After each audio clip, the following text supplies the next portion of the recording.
I really see something that said, take a look at what happened. Republican কনভেনশনের আগের দিন ট্রাম্পকে লক্ষ্য করে গুলি, অল্পের জন্য রক্ষা পেল কানে আঘাত, প্রাণ গেল এক সমর্থকের, পাল্টা অভিযানে অস্ত্রধারী নিহত। চোরাচালানের স্বর্গদুয়ার সিলেট সুনামগঞ্জ সীমান্ত, ভারত থেকে ঢুকছে গরু, চিনি, মাদক। পুলিশ, সাংবাদিক, ছাত্রলীগের নামে বিপুল চাঁদা আদায়, নিরুপায় প্রশাসন। কোটার সুবিধা দিতে ভাতিজা ভাগ্নেকে সন্তানের স্বীকৃতি, পুলিশ ফায়ার সার্ভিসে চাকরি, সাময়িক বরখাস্ত। বগুড়ায় মুক্তিযোদ্ধার বিরুদ্ধে তদন্ত শেষে দুদকের মামলা। গভীর রাতে জানালার গ্রিল কেটে ঘরে ঢুকে প্রবাসীর স্ত্রীকে ছুরিকাঘাতে হত্যা। যশোরে মেয়ের চিৎকারে এলাকাবাসী জড়ো হলেও মোবাইল নিয়ে সটকে পড়ে দুর্বৃত্ত, তদন্তে পুলিশ। এবং এক গুতোয় রাষ্ট্রের ক্ষতি 215 কোটি টাকা, সঙ্গে তীব্র গ্যাস সংকট। চট্টগ্রামে সয়েল টেস্টের সময় এলএনজি সরবরাহের পাইপলাইনে ছিদ্র, ঠিকাদারের বিরুদ্ধে সাধারণ ডায়েরি।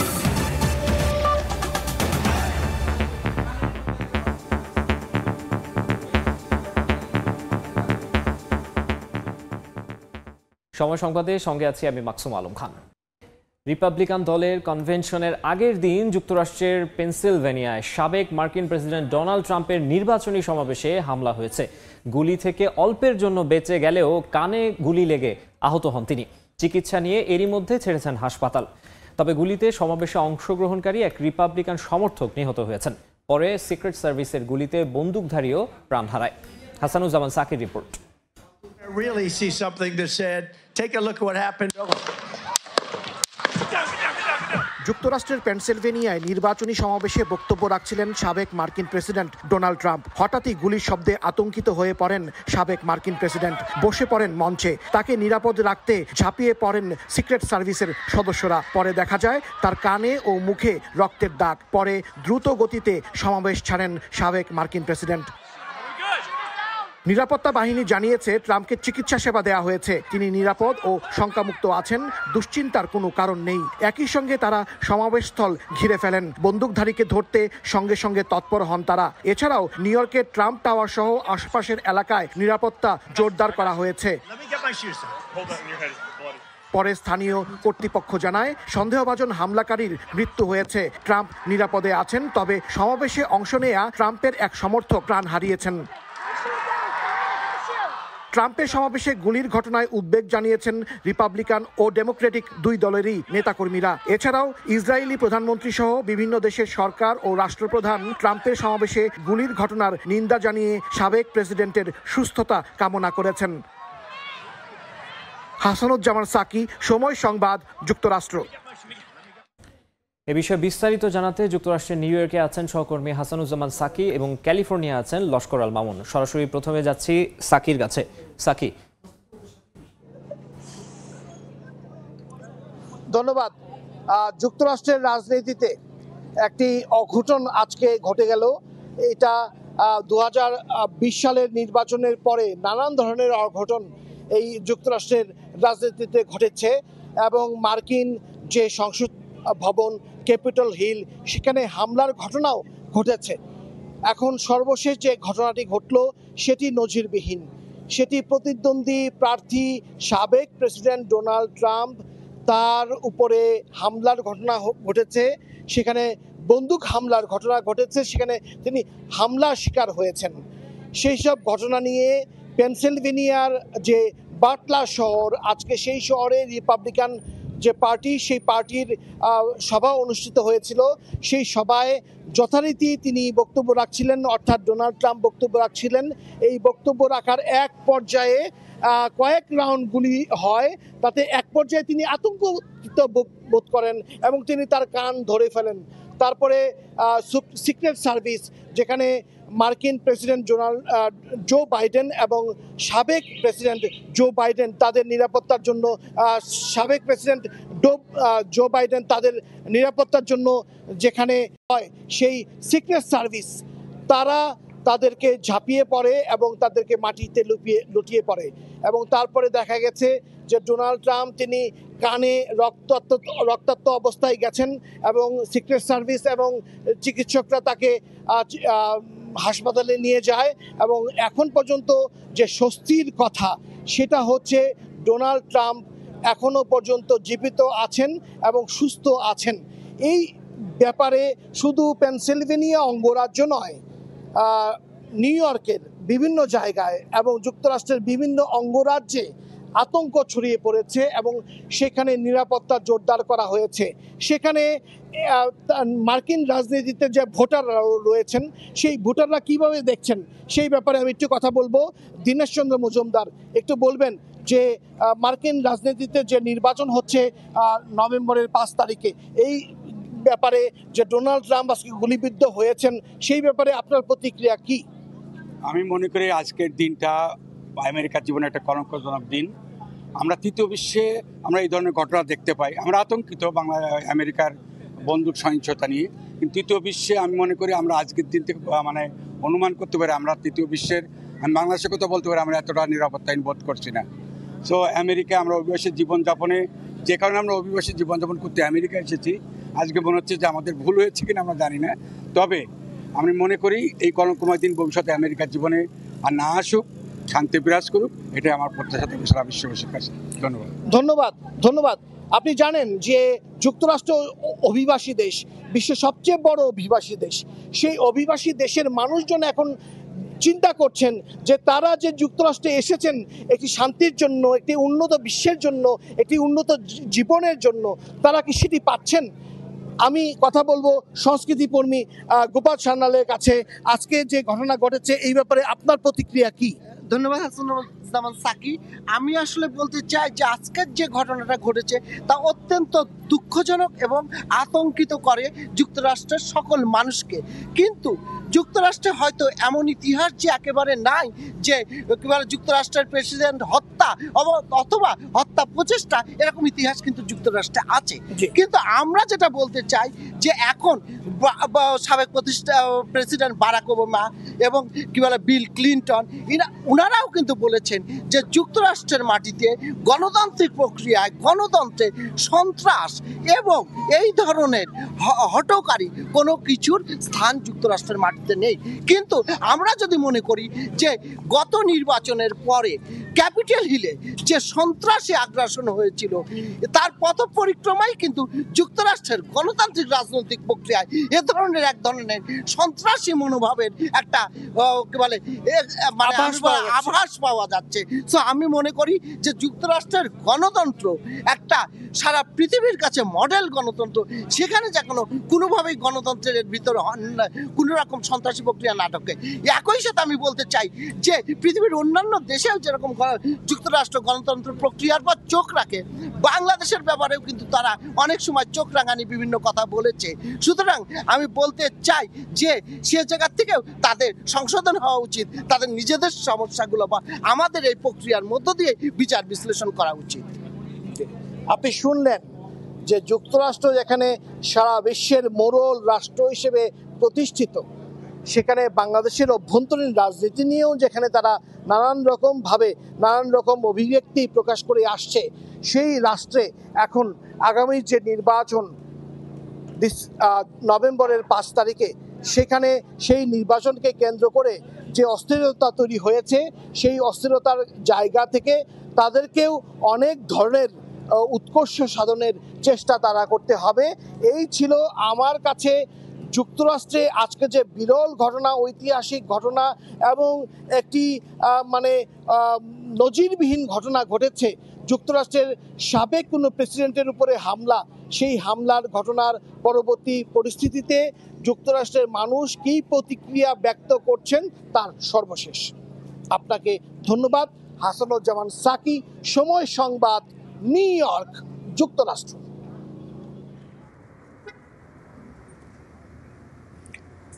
ধন্যবাদ সাকি আপনাকে। এতক্ষণ আপনি বলছিলেন মার্কিন যুক্তরাষ্ট্রের ইতিহাসে আরও একটি কালো অধ্যায় আজকে হলো, অর্থাৎ মার্কিন যুক্তরাষ্ট্রের ইতিহাসে প্রেসিডেন্টের উপর হামলার ঘটনা কিন্তু এই প্রথম নয়, সাবেক প্রেসিডেন্টের হামলার বিরুদ্ধেও নয়। আমরা জানি নিশ্চয়ই জন এফ কেনেডিকে হত্যা করা হয়েছিল এবং তার পরিবার যে কতটা জনপ্রিয় ছিল এবং সেই জনপ্রিয় একটি পরিবার কিন্তু শেষ পর্যন্ত এখন আতঙ্কে রয়েছে। তারা আর যে নির্বাচনে তাদের যে উত্তরসূরি রয়েছে, তারা যে নির্বাচনে আসবেন সেই জায়গাটিকে তারা পরিষ্কার করেছেন যে না, মার্কিন যুক্তরাষ্ট্রের নির্বাচনে তারা আর আসবেন না, কেননা তাদের পরিবারের উপর হামলা হচ্ছে, তাদের পরিবারের মানুষকে হত্যা করা হচ্ছে। যেমনটি আজকে ঘটলো সেটি একটি ন্যাক্কারজনক ঘটনা। মার্কিন যুক্তরাষ্ট্রের আসন্ন প্রেসিডেন্ট নির্বাচনের একজন পদপ্রার্থী তাকে হত্যার উদ্দেশ্যে তাকে গুলি করা হয়েছে এবং অল্পের জন্য তিনি প্রাণে বেঁচে গেছেন। এবং যদি তার গুলিটা কানে ফুটো না হতো, যদি তার মাথায় লাগতো, তাহলে এতক্ষণে হয়তো মার্কিন প্রেসিডেন্টের একজন অন্যতম প্রতিদ্বন্দ্বী, শক্ত প্রতিদ্বন্দ্বী সাবেক মার্কিন প্রেসিডেন্ট হয়তো আজকে অন্য একটি ইতিহাস রচনা হতো। সেই দুঃখজনক ঘটনা কিন্তু যুক্তরাষ্ট্রে ঘটেছে এবং এটি কিন্তু যুক্তরাষ্ট্রে আমরা এর আগে যে ঘটনাগুলো দেখেছি, যে মার্কিন যুক্তরাষ্ট্রে যে পাখির মতো মানুষ গুলি করে মারা হয়, এখানে যে মানুষের নিরাপত্তা নাই, সেই যে ঘটনাটি অর্থাৎ বন্দুক হামলা, বন্দুক সহিংসতা নিয়ে আমরা অসংখ্য সংবাদ প্রকাশ করেছি, তারই কিন্তু একটি ধারাবাহিকতা আমরা লক্ষ্য করলাম। আজকে যখন সমাবেশ হচ্ছিল, একটু আগে সাকি যেটা বলছিলেন, যে ঘটনার বর্ণনা তিনি দিচ্ছিলেন, সেটি হচ্ছে সমাবেশে যখন চলছিল তার আগে ওই যে সন্দেহভাজন তিনি কিন্তু ছাদের উপরে গিয়ে অর্থাৎ ট্রাম্পকে লক্ষ্য করে গুলি করেছেন। ট্রাম্পের সমর্থক নিহত হয়েছেন এবং সঙ্গে সঙ্গে FBI কিন্তু সেই সন্দেহভাজন হামলাকারীকে হত্যা করেছে।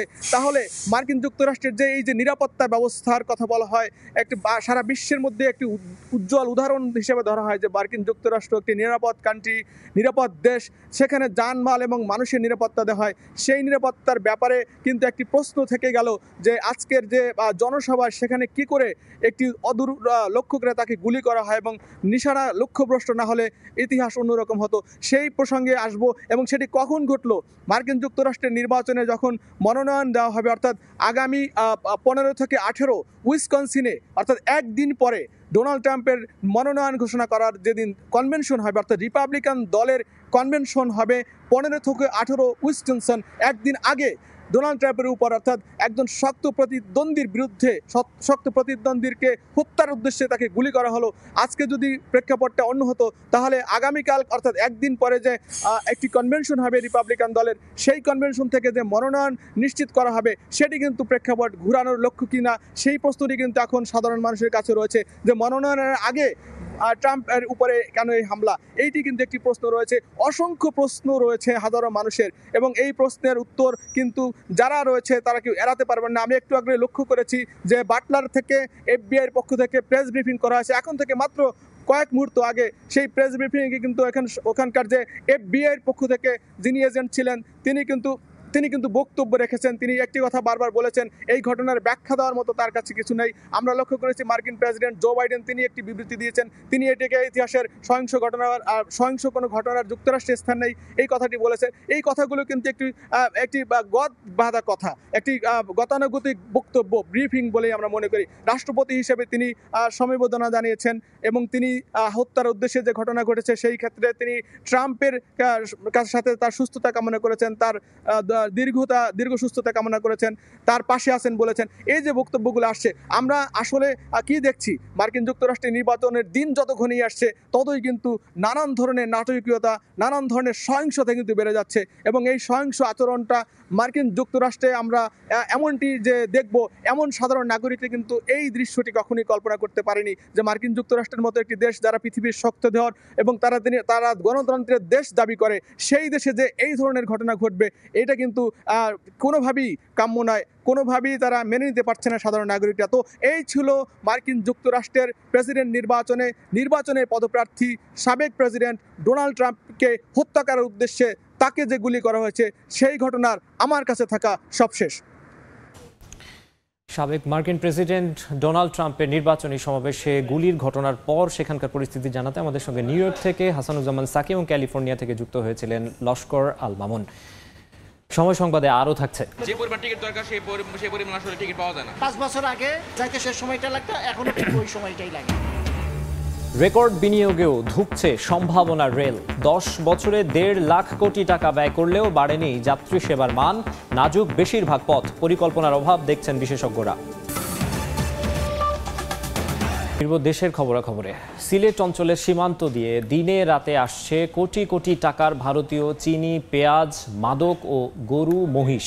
অভিযোগ উঠেছে চোরাচালানে সহায়তার জন্য পুলিশ, ছাত্রলীগ, সাংবাদিকের নামে মাসে ওঠে 10 লাখ টাকার বেশি চাঁদা। অপরাধের এই স্বর্গরাজ্যে অনেকে হয়েছেন শূন্য থেকে কোটিপতি, যেখানে টাকা দিলেই বৈধ হয়ে যায় অবৈধ সব চোরাই পণ্য। আর এসব নিয়ে পুলিশের দায়সারা জবাব, সুনির্দিষ্ট অভিযোগ পেলেই নেওয়া হবে ব্যবস্থা। সিলেট অঞ্চলের সীমান্ত এলাকা ঘুরে আমিনুল ইসলামের ধারাবাহিক প্রতিবেদনের প্রথম পর্ব আজ। ছবি তুলেছেন দিগেন সিংহ।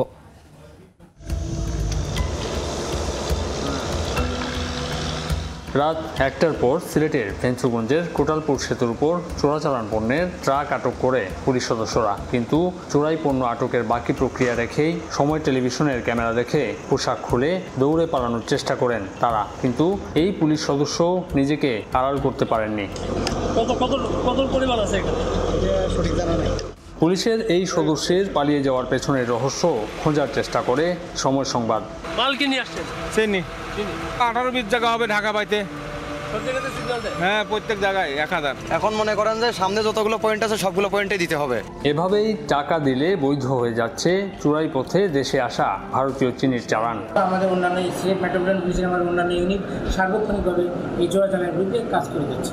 কখনো সড়কপথ, আবার কখনো নৌপথ ব্যবহার করে নিয়মিত আসছে এই ভারতীয় চিনির অবৈধ চালান। মাঝে মধ্যেই ধরা পড়ছে পুলিশের জালে এবং এগুলোকে ছাড়িয়ে নিতে থাকছে রাজনৈতিক নেতাদের নানা তদবির।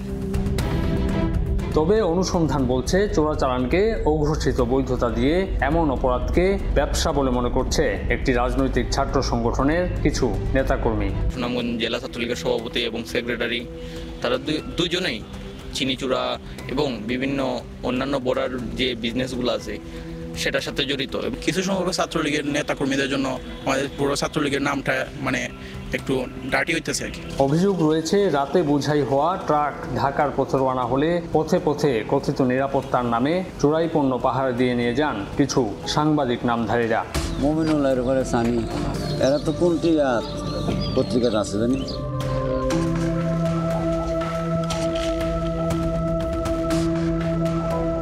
অভিযুক্তের বাড়িতে গিয়ে নতুন কেনা গাড়ি পাওয়া গেলেও স্থানীয় চেয়ারম্যানের বিরুদ্ধেই চোরাচালান ব্যবসার অভিযোগ করলেন অভিযুক্ত এই ব্যক্তি।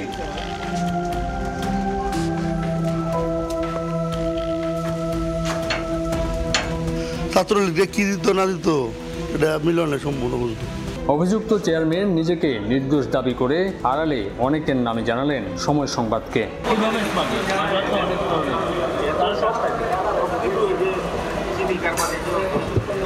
চোরাচালানে জড়িত থাকার সুনির্দিষ্ট অভিযোগ পেলে কঠোর ব্যবস্থা নেওয়ার কথা জানালেন পুলিশের এই কর্মকর্তা। স্পেসিফিক কোনো অভিযোগ করেন আমরা অবশ্যই সেটা তদন্ত করে ব্যবস্থা নেব। এছাড়া সুনামগঞ্জের বিশ্বম্ভরপুর, দুয়ারাবাজার ও তাহিরপুর এলাকায় রাত নামলেই ভারত সীমান্ত দিয়ে আসে কোটি টাকার চিনি, পেঁয়াজ ও অন্যান্য ভারতীয় পণ্য।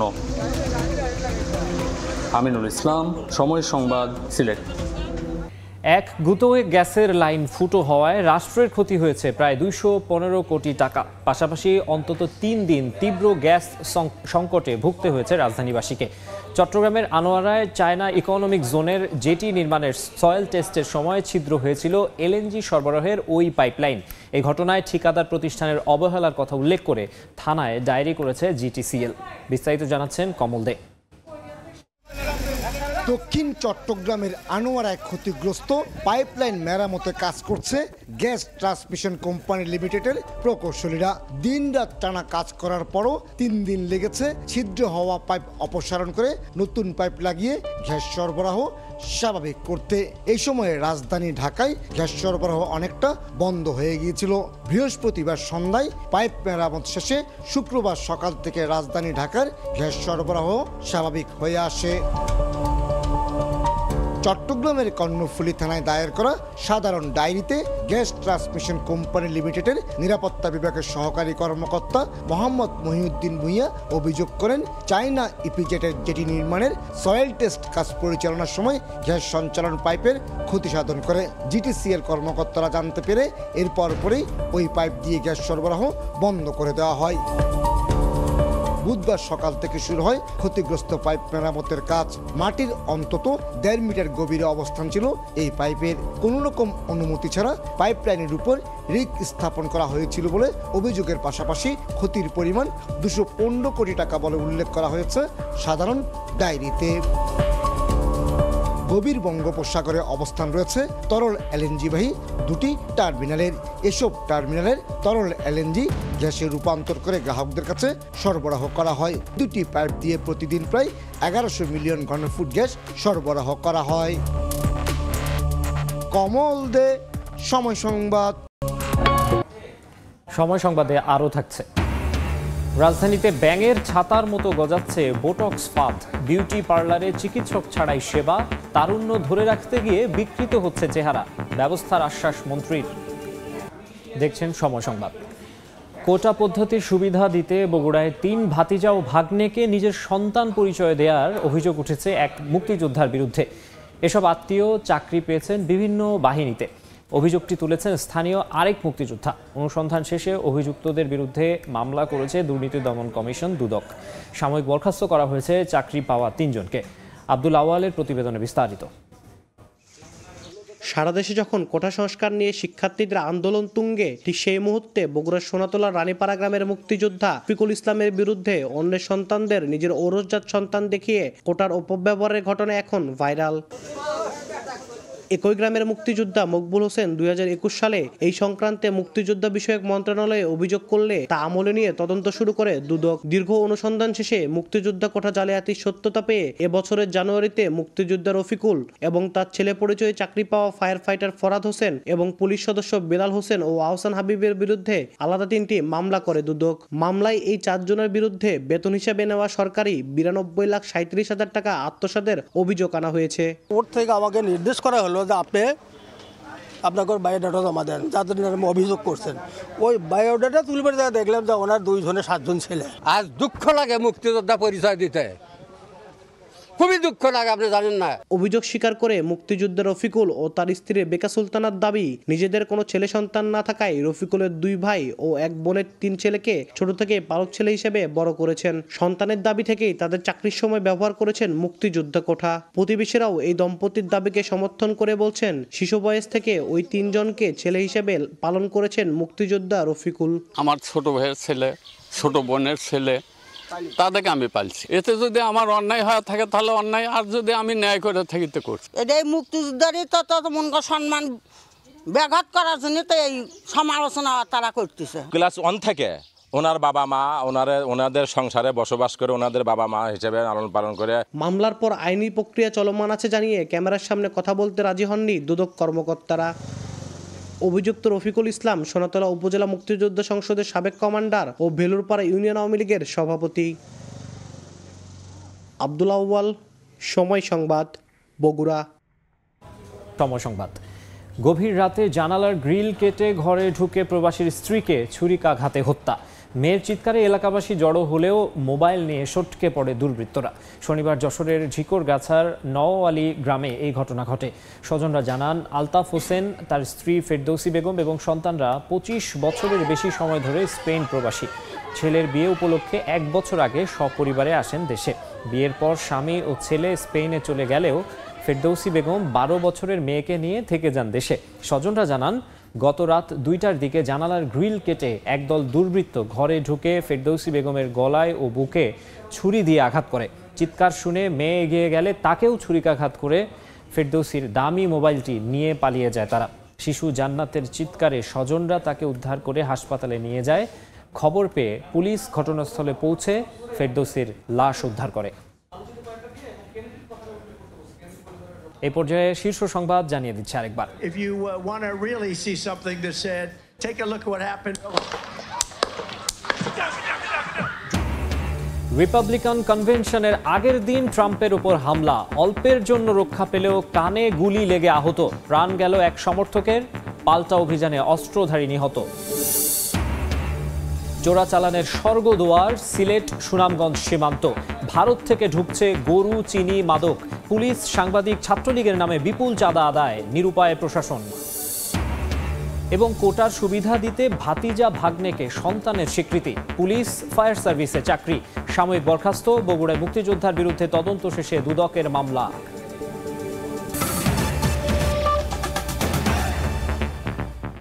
এই ছিল সময় সংবাদে। এই সময়ের বাণিজ্য নিয়ে কিছুক্ষণ পর আমাদের সঙ্গে যুক্ত হবেন আফরোজা মুটুসি। ধন্যবাদ মাকসুম। এই সময়ের বাণিজ্য নিয়ে ফিরছি কিছুক্ষণ পর, সঙ্গেই থাকুন সময়ের।